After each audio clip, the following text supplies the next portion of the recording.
Olá, hoje nós vamos para o capítulo 3 do Evangelho segundo Lucas. Capítulo 3 traz para a gente 3 momentos. A pregação de João Batista, né? Lucas gosta muito de focar em João Batista.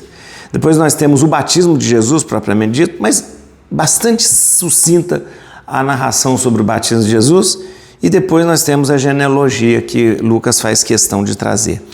Como Mateus trouxe aquela genealogia bem no começo do Evangelho de Mateus, Lucas também traz uma genealogia um pouco diferente, bastante diferente da genealogia de Mateus. A genealogia de Lucas, né, a genealogia de Jesus feita por Lucas, ela atesta a questão da filiação davídica, né, ou seja, ele vem de uma linhagem de Davi, né, mas é uma genealogia muito interessante, que ela chega até Adão. Olha que interessante, vai de Jesus até Adão. Então, muito interessante, né?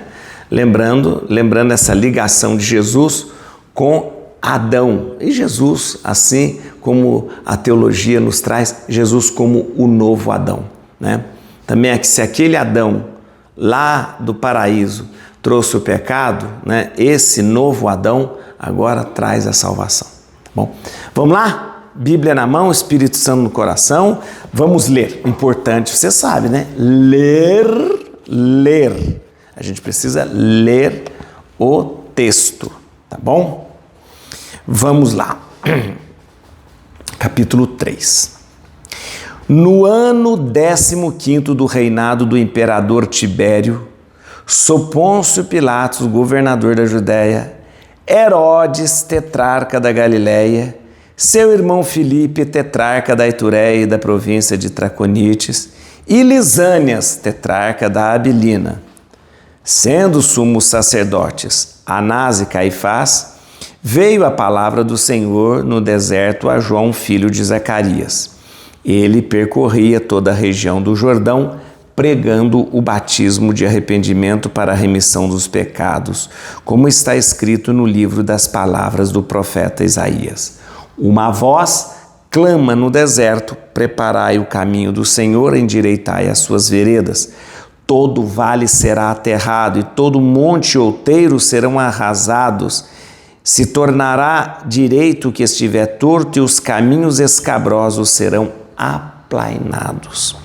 Todo homem verá a salvação de Deus. Dizia, pois, ao povo que vinha para ser batizado por ele: raça de víboras, quem vos ensinou a fugir da ira iminente? Fazei, pois, uma conversão realmente frutuosa e não comeceis a dizer: temos Abraão por pai.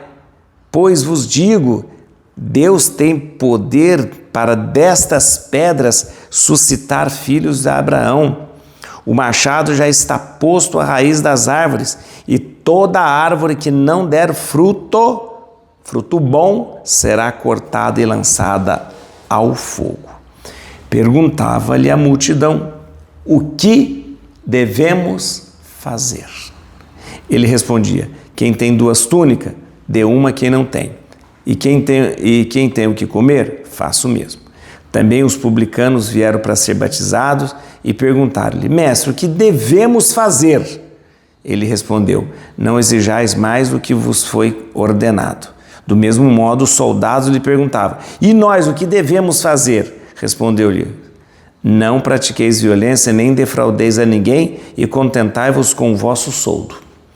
Ora, como o povo estivesse na expectativa e como todos perguntassem em seus corações se talvez João fosse o Cristo, ele tomou a palavra dizendo a todos: eu vos batizo na água, mas eis que vem outro mais poderoso, mais forte do que eu, a quem não sou digno de lhe desatar as correias das sandálias. Ele vos batizará no Espírito Santo e no fogo. Ele tem a pá na mão e limpará a sua eira e recolherá o trigo ao seu celeiro, mas queimará as palhas num fogo inextinguível. E assim, é assim que ele anunciava ao povo a boa nova e dirigia-lhe ainda muitas outras exortações. Mas Herodes, o tetrarca, repreendido por ele por causa de Herodíades, mulher de seu irmão, e por causa de todos os crimes que praticara, acrescentou a todos eles também este, encerrou João no cárcere. Quando todo o povo ia sendo batizado, também Jesus o foi. E estando ele a orar, o céu se abriu e o Espírito Santo desceu sobre ele em forma corpórea, como uma pomba, e veio do céu uma voz: Tu és o meu filho bem-amado, em ti ponho minha afeição.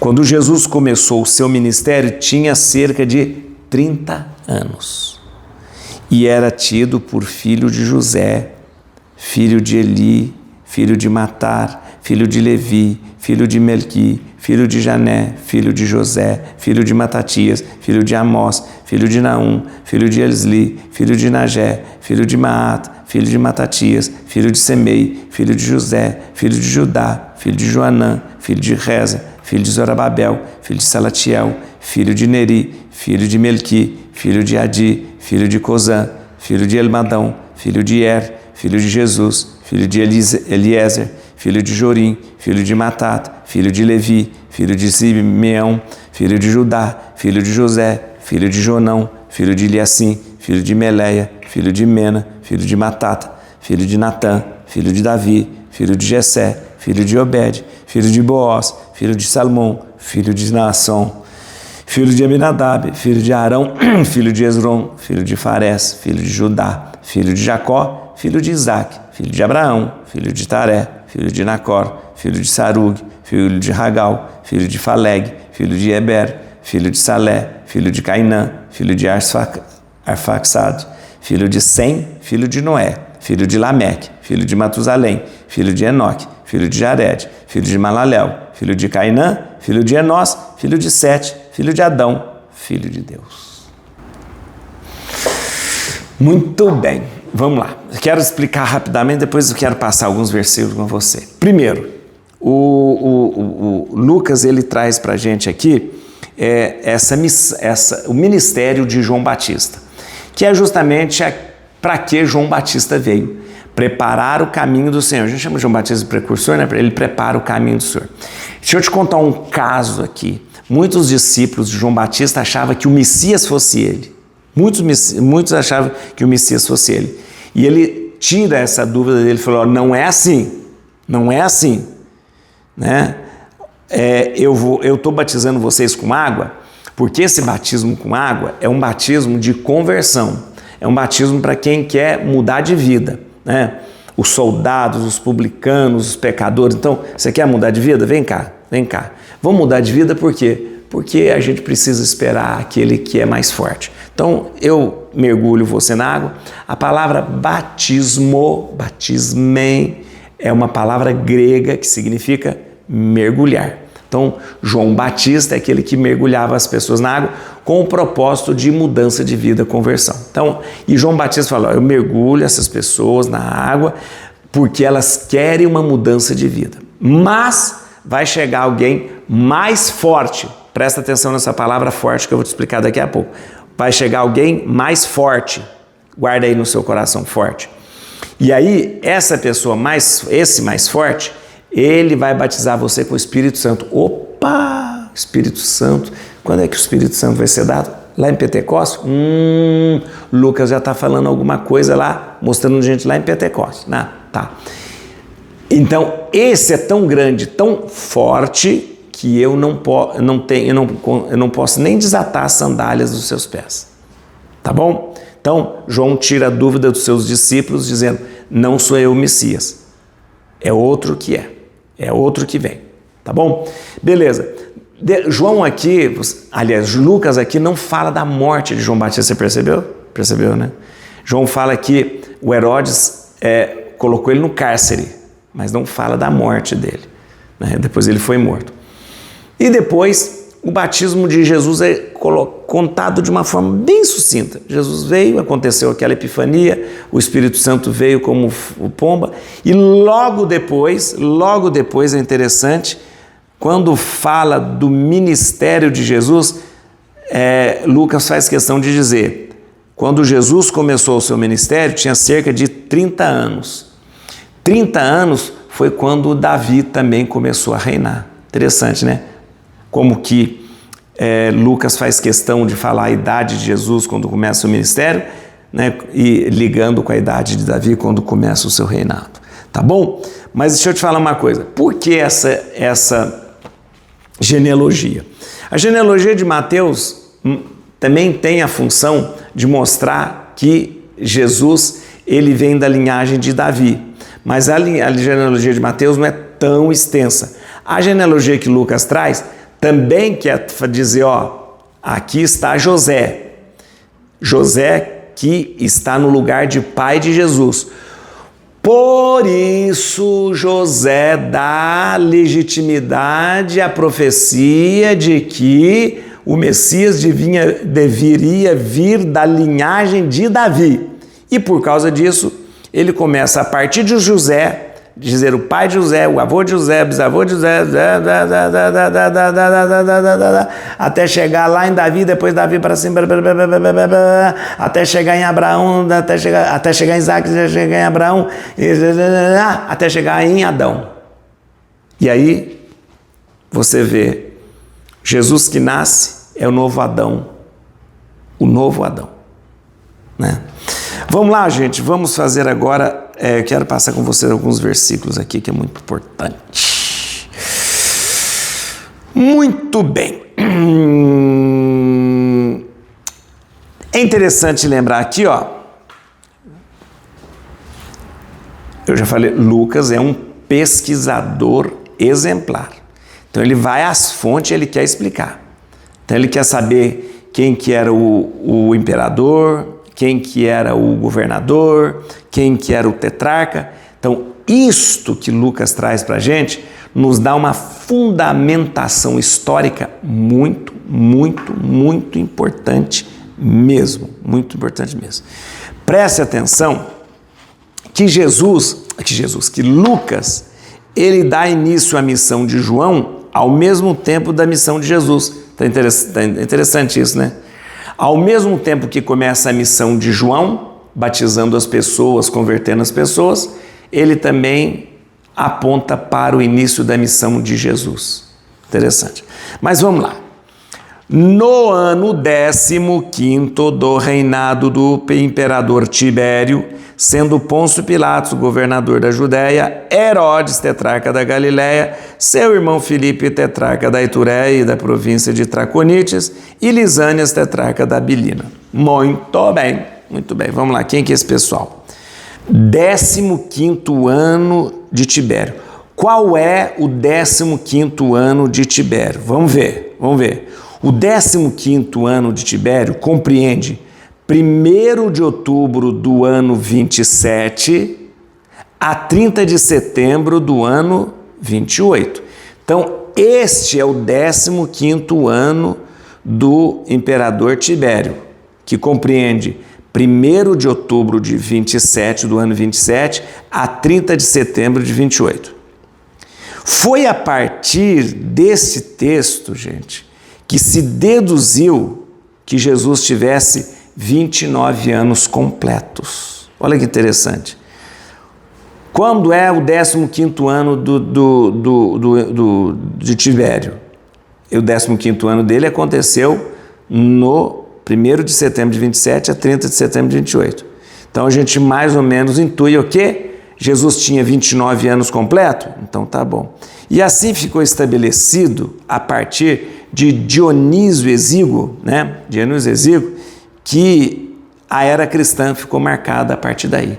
Porque se a Bíblia fala que Jesus tinha 29 anos completo, e quando ele tinha 29 anos completo, ele começa a sua vida pública no 15º ano do imperador Tibério, então significa que o 10º ano do imperador Tibério era o ano 27, era do ano 27 a 28, entre 27 e 28, tá entendendo? Olha aqui, ó, Jesus tinha 29 anos completo, ok? O Lucas fala que foi no 15º ano do imperador Tibério. Então, 15º ano do imperador Tibério aconteceu entre o ano 27 e 28, ok? Ok.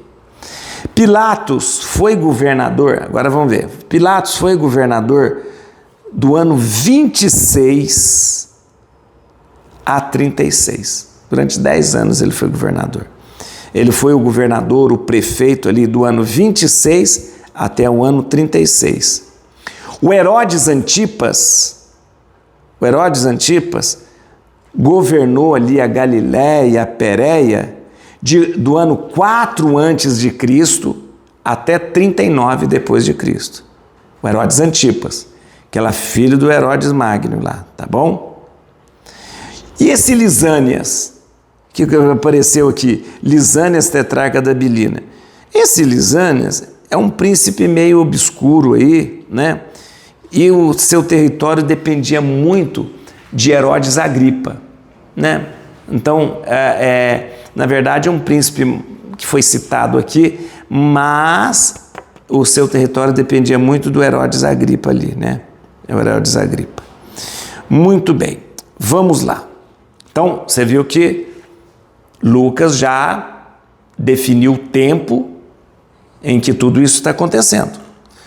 No versículo 2, sendo sumos sacerdotes Anás e Caifás, veio a palavra do Senhor a João, filho de Zacarias. Só para a gente entender, não existe 2 sumos sacerdotes, não existe. Existe um sumo sacerdote. E quem era o sumo sacerdote ali em função? Caifás. Caifás foi sumo sacerdote do ano 18 ao ano 36 depois de Cristo. 18 a 36. O Anás era o seu sogro. Ele foi deposto como sumo sacerdote no ano 15.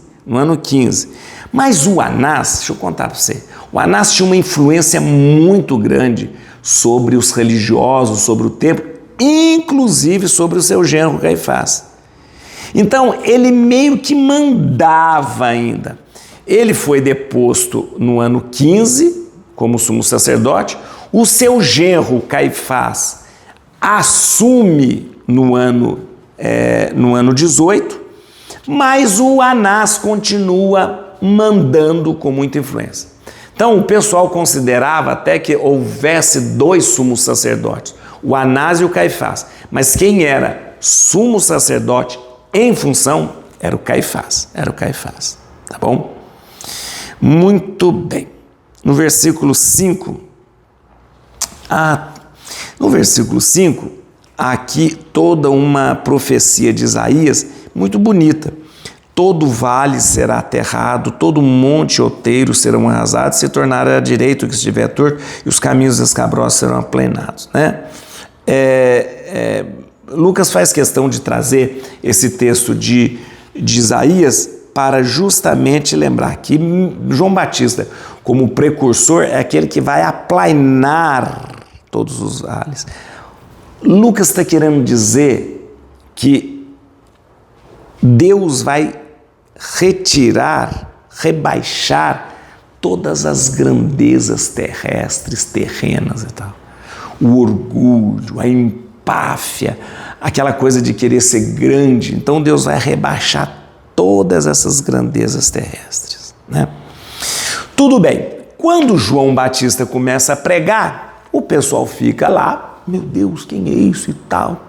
E João Batista fala, ó, raça de víboras, olha, vocês precisam converter, não adianta falar que o Abraão é pai, porque Deus pode fazer qualquer pedra se tornar filho de Abraão, o machado já está na raiz, tem que converter. E o pessoal começa a fazer a grande pergunta, o que devemos fazer?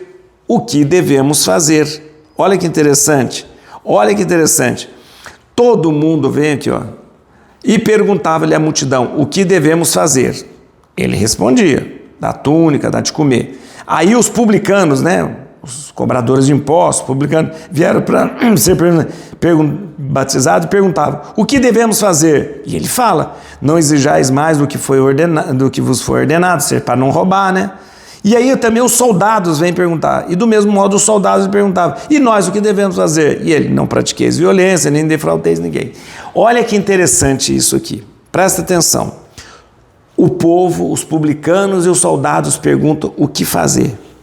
João propõe aqui uma mudança da vida deles, uma mudança na conduta, para uma conduta de fraternidade, de justiça. Mas João não manda o publicano abandonar a sua função de cobrador de impostos. Não, fala, continua sendo cobrador de impostos, mas não cobra mais, não explore as pessoas. O soldado vem perguntar para João e João não diz para o soldado, abandone o posto de soldado. Não, ele fala assim, continue sendo soldado, mas não use de violência, não use querendo pegar dinheiro das pessoas. O povo vem perguntar para João e João não fala para as pessoas mudar de vida. Continua fazendo o que você está fazendo, mas dá de comer a quem tem fome, dá a sua túnica, a roupa para quem está nu. Então é interessante que João propõe uma conduta de fraternidade e justiça, mas não exige que os soldados, os coletores, o povo mudem as suas profissões por conta disso. Tá bom? Vamos lá, no versículo 16, quando todo mundo perguntou se ele era o Messias, ele tomou a palavra dizendo a todos, eu vos batizo na água, mas eis que vem outro mais poderoso do que eu, que não sou digno de desatar a correia da sandália e vos batizará no Espírito Santo e no fogo. A minha Bíblia traduziu como poderoso, mas a palavra certa, literal, é mais forte. Lembra que eu mandei você guardar aí no seu coração a palavra forte? Muito bem. No original em grego está escrito assim, virá outro mais forte. Por que eu mandei você guardar essa palavra? Porque forte, mais forte, é um título messiânico. Isso é importante. Então, quando as pessoas perguntam para João, você que é o Messias, será que você... Não. Virá o mais forte, ou seja, virá o Messias. Porque forte é um título messiânico. É um título atribuído ao Messias. Então, João é muito claro. Não sou eu. Virá o mais forte. Virá o Messias. Tá bom? E você sabe, não desatar as sandálias do escravo é um gesto... não desatar as sandálias é um gesto do escravo. O do escravo para com o seu mestre. Deixa eu só contar uma coisa para você. Você sabia que os judeus tinham seus servos, mas se um judeu era servo de outro judeu, ele não podia fazer as funções de escravo. Por exemplo, desatar as sandálias. Quem desata a sandália do mestre, quem lava os pés do mestre, quem banha os pés do mestre, quem tira as sandálias do mestre, é o escravo. Só que essa função é reservada a um escravo que não é judeu.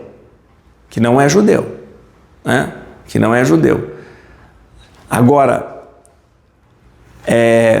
então, por isso que Jesus lava os pés. Um servo judeu de outro judeu não faz as mesmas funções do escravo. Então, por isso que quando Jesus lava os pés dos apóstolos, é um maior escândalo, porque um judeu lavando os pés de outro judeu.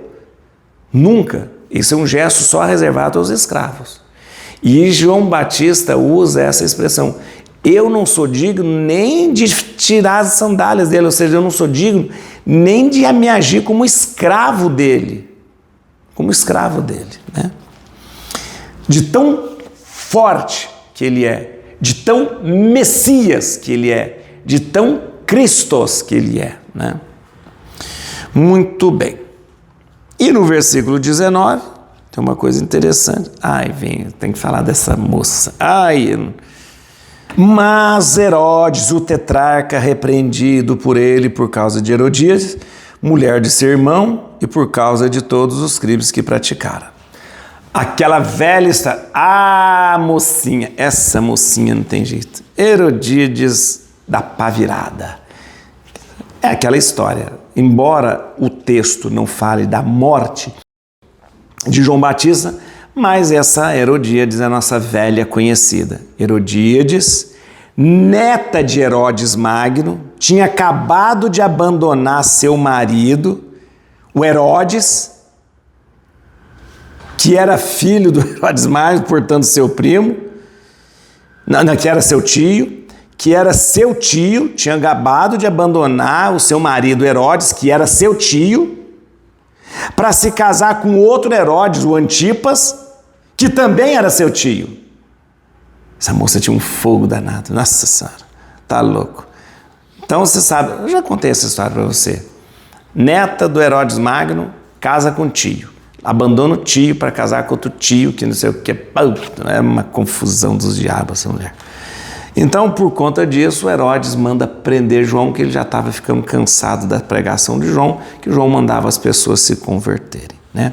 Muito bem. No versículo 21 a 22, veja só que tamanhozinho, 21 a 22, a gente tem o batismo de João, que é de uma forma muito... Batismo de Jesus, que é uma forma muito simples, né? Dizendo que o Espírito Santo desce em forma de corpórea, né? Como uma pomba, veio uma voz, tu és meu filho bem amado, em ti ponho a minha afeição.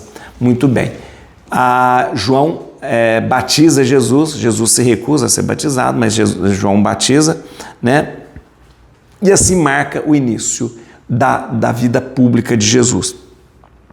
O início da vida pública de Jesus se dá quando ele tem 30 anos. Isso é atestado logo depois, aqui no versículo 23. Veja só, olha que interessante. 23. Quando Jesus começou o seu ministério, tinha cerca de 30 anos e era tido por filho de José. Aí começa era tido por filho de José. Ele não era filho de José porque ele era filho de Deus. Lucas sabe muito disso. Ele era filho de Deus, mas Lucas faz questão de dizer, era tido por filho de José, e aí a partir de José vem toda a genealogia de José, passa por Davi, isso que é o mais importante, porque a profecia diz que o Messias virá de Davi, continua aqui o de Davi, vai aqui até chegar Adão, filho de Deus. Muito bem, isso é importante lembrar que Lucas evidencia aqui a descendência davídica de Jesus.